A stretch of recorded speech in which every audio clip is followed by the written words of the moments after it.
ఎప్పుడైనా సరే ఏదైనా అకస్మాత్తుగా చూడకూడదు చూసామనుకోండి, ఎలా ఇప్పటికిప్పుడు స్నానం చేయడానికి అవకాశం లేదు, ఎలాగ మరి చాలా దోషభూయిష్టమైన విషయం చూశానే, ఈ పాపం పోవాలంటే అనుకున్నాను అనుకోండి, వెంటనే ఏమిటంటే గరికిని ముట్టుకుంటే చాలు పోతుంది.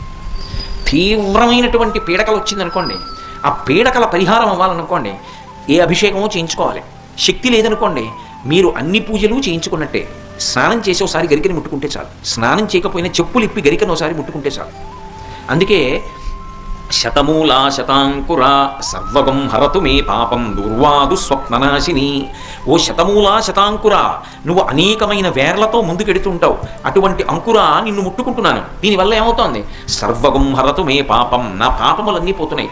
దుస్వప్ననాశిని, దుస్వప్నములు పీడకల యొక్క ఫలితము పోతోంది.